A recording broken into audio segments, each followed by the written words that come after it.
बड़ा बेटा बाबू प्रणाम बा कहत बा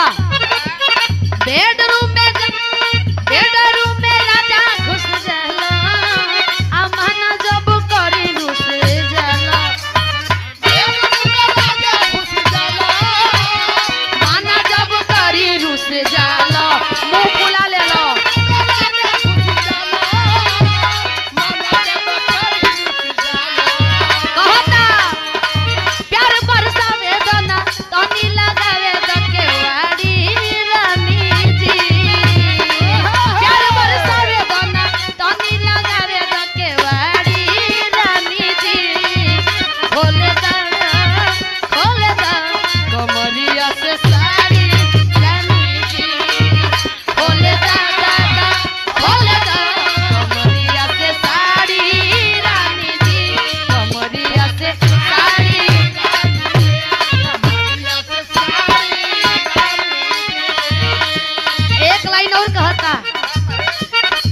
मुनि काटे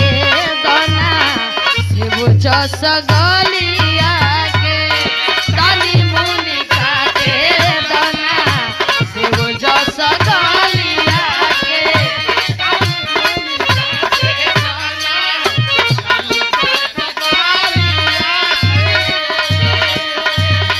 लेवे तो सवाद जान पिंक होठा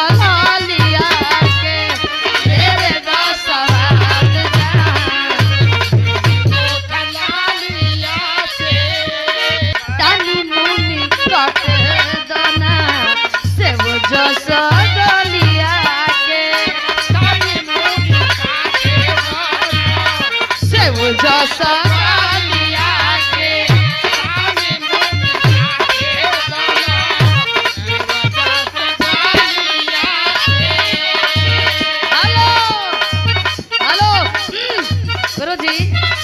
मोबाइल में खोल बनी हमरा लगा था कि एक दो गौरी चश्मा दिवावे के पड़ी का तनी मुनी काटे दना से वो जो सगलिया के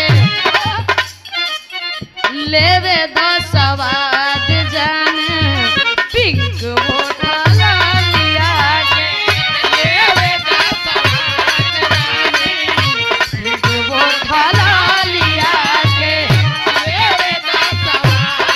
पिंक होठा लिया के कहतिया मेहरारू कि लाइट भुक भुक करे जिया धुक धुक करे पटरी पटरे तोहर छुक छुक करे हो पटरी